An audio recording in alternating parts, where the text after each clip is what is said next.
What's up YouTube? Ryan back, another card collecting video today. We're submitting 5 cards to PSA.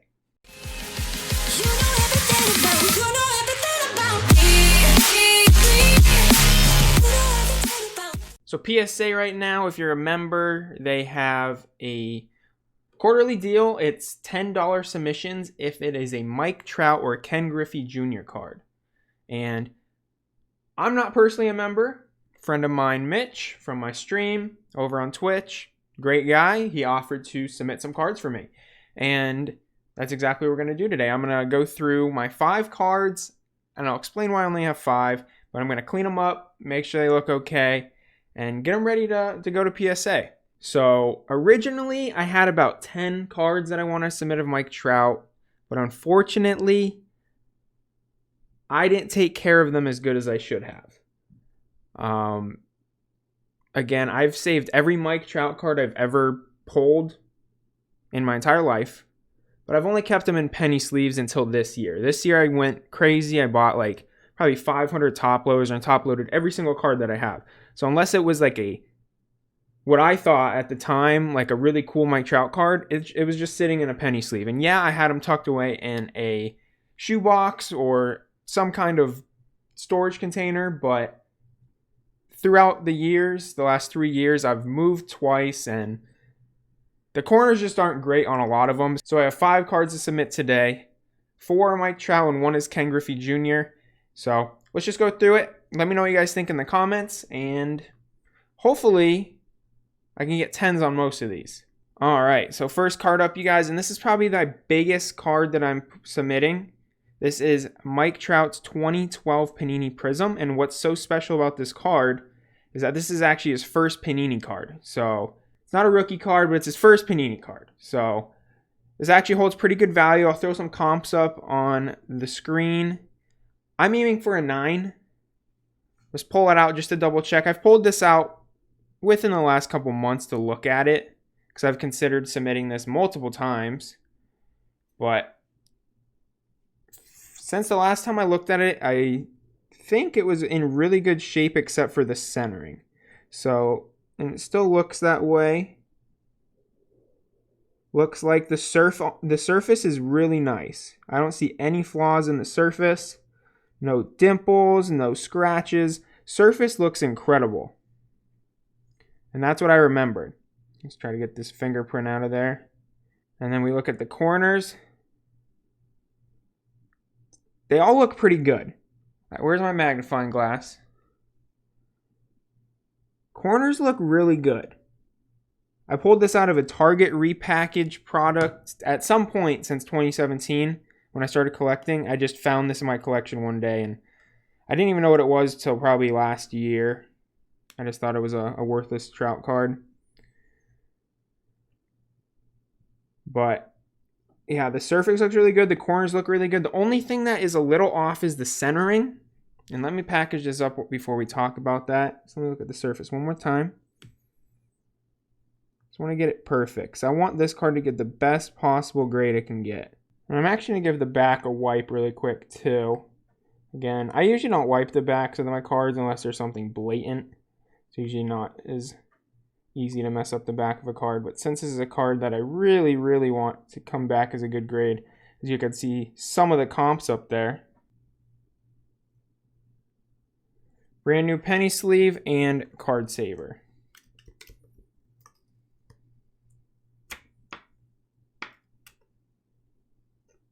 And there we go. It was actually pretty good to me. There we are. I have it labeled just so Mitch knows what it is when he receives it. But yeah, guys, honestly, what I was talking about earlier is the centering. It's a little off. So you guys can see it's a little closer on the right than it is the left.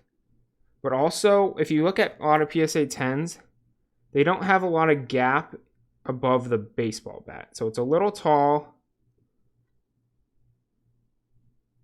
And it's a little short on the bottom. So it definitely is not perfect centering. But I have seen 10s on eBay that don't have perfect centering. So I think it's a long shot that this gets a 10, but I'm super happy if it gets a 9 because those prices are still amazing. So that's going to be the biggest card that I submit.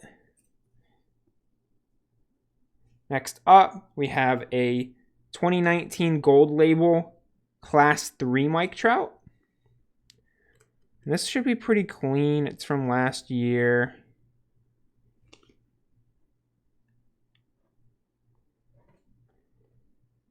Looks like there's a tiny dimple on the card, unfortunately. But I'm going to submit it anyways. If it comes back a 9, I'm cool with it because a Class 3 is a pretty hard pull. I think the pop report on these has to be pretty dang low. Alright, surface looks solid, except for one minor dimple. Hopefully they can overlook that, but you know, they probably won't. Hopefully we get a nice chipper grader. Talking to Mitch earlier about that. But Class 3 is a pretty tough pull. It's a good looking card, and the corners are pretty solid. I think the bottom corner down here is a little iffy, but very minor. Again, we'll see. Long shot for a 10, maybe a 9. Like more realistically, a 9. But like I said, I'm pretty cool with 9s on any of these. These are just some cards that I wanted to get graded. And I'm fine with 9s coming back because PSA 9 in 2020 is pretty much the price of a PSA 10 from any other year I've collected. So there we go. Next up, and this is probably one of my favorite cards that I own of Mike Trout. This is a 2018 Panini Phoenix Black Refractor. And that's numbered to 25, numbered 2 out of 25. And honestly, I'm going to pull it out and double check the surface, but this card has the sharpest corners you could ask for. So that will not be a problem. Let's see how the surface looks. And unfortunately, I am seeing a nice print line right around here. I don't know if it'll zoom in and focus for you guys. You can kind of see it right there going up. That is super unfortunate, but I'm still going to submit it again. I'm totally cool if this comes back a 9. That print line is definitely ugly though. But everything else on this card is like freaking amazing. So again, I thought this was a shoe-in 10, but after seeing the print line, probably a 9. But I'm cool with a 9. I really am. I'm perfectly fine with a 9. It's out of 25. It's an awesome insert out of Phoenix. This is the first year I believe Phoenix baseball was a thing too. So I think this could be a card that could be worth something down the road. Obviously, not a ton at the moment. But yeah, very pretty card. That print line is super unfortunate, but I'm cool with it. Next up, our last Trout card of the submission. This is a 2018 Gypsy Queen missing backplate. And honestly, I didn't even look up what a normal backplate looks like on Gypsy Queen, but I'm guessing it's because there's nothing here. There's a big blank space. It's kind of got a pink little parallel on top of it as well. But I looked it up and it's technically missing backplate. And I don't have to clean this card because I actually pulled out and looked at it as a little... I was contemplating this corner, but let's see if I can zoom it in. I think it looks pretty good, honestly. Like, to the naked eye, you can't see anything. To the magnifying glass, like, it's still really hard. So I don't think that's going to knock me. This definitely has a chance of getting a 10. Again, it might be a 9. And I'm perfectly okay with 9s. I really am. I think a 9 in this still... it's probably around, like, I don't know, $30, $40. Like, I'm perfectly cool with it. Like, if this special wasn't a thing, I probably wouldn't be grading these cards. Like, the 2012 Prism's the one I would grade for sure eventually, just because it's a historic Mike Trout card. But other than that, I'm not really crazy about it. I have a 2013 Prism as well, and the corner is just bad on it. And I mean, that's my fault. But, you know, I don't have anything crazy for Mike Trout. I just collect Mike Trout cards. I don't actively buy his stuff or anything. I wish I would have, but, you know, I didn't. And the last card in the submission, you guys, is Griffey Jr., and this is a super cool card. I don't care what this comes back as a grade. My dad gave this to me probably 3 years ago when I started collecting, honestly. It is a 1992 Arena Holograms Ken Griffey Jr. And honestly, this card is just super cool. I love this card. Obviously, it's really pretty. I just think this card would look amazing in a slab. There's one downfall to this card, and I'm going to wipe off the surface. I wiped it off earlier already, but I'm just going to do it one more time. But the corners are amazing. Only issue, and I'm going to see if I can get it zoomed in on it for you. Maybe with my magnifying glass. The only issue, yeah, it's not really going to be able to see, is right at the 4. You can see it there better without the magnifying glass.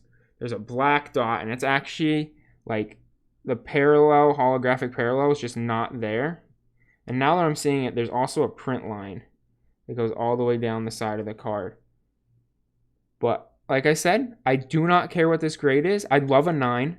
I'd love a 9. I'm not expecting one. Like, this is just in a top loader. Didn't even have a penny sleeve on it until today when I put one on there. But again, it's just a super cool card. And I was talking with Mitch, and Mitch actually convinced me to submit it. I wasn't going to submit it because that like missing, it's not a dimple, but literally like the holographic is not there in that one spot. So it looks literally like a black dot. But I showed it to Mitch, and he's like, dude, that card would look so dope in a slab. And I was like, you know what, you're right. I don't care what this gets graded. It's $10. The cheapest PSA submission I'm going to find. You know, it's going to look really cool no matter what. Like, obviously, I would love a 9. But if it comes back like a 7 or an 8, I'm cool with it. It's literally just a collector's piece. All of these are collector's pieces, honestly. I'm not doing any of these to sell. They're all just going as something that's going to be in my PC for a long time until at least Mike Trout retires. Maybe even longer, because he might end up being a top 5 baseball player of all time. Maybe higher. As long as he stays healthy and on the field, there's no reason why he can't be higher than that. But yeah, guys, that is my 5 cards going to PSA. Again, we have the missing backplate. We have the Panini Black to 25, Class 3 gold label. The big one was 2012 Panini Prism. And then the 1992 Arena Holograms, Ken Griffey. So let me know what you guys think. I know it's only 5 cards, but again, a lot of them weren't in great shape. I had some good candidates of cards that were shorter prints of Mike Trout, but honestly, I looked up eBay prices, and raw, they weren't very expensive cards, and I honestly, with the corners the way they were, like my 2013 Prism, one of the corners is so bad it definitely would come back an 8 at least. So like, these are the cards I think will get at least 9s, aside from this one. So hopefully that's the case. We'll see. I'm happy with it though. So you live and you learn. I definitely need to make sure I'm protecting shorter printed cards and any kind of variation of players that, like Mike Trout. Like, this card literally wasn't even in a top loader. I just thought it was like a pink parallel. I didn't realize it was missing backplate until today. So got to keep them in top loaders if I think they're special. And I do that now. I just didn't when I first started collecting. But yeah, guys, that's going to be it for today's video. If you guys like this content, let me know what you think of the cards I'm submitting. Do you think they're cool? Do you think it's worth the $50 plus shipping plus whatever I'm going to give Mitch for doing this for me? Let me know if you think it's worth it. If not, tell me I'm stupid. Tell me these cards suck. Tell me Mike Trout's overrated. I don't know. But yeah, guys, thank you guys for watching. I'll talk to you guys next video, and see ya.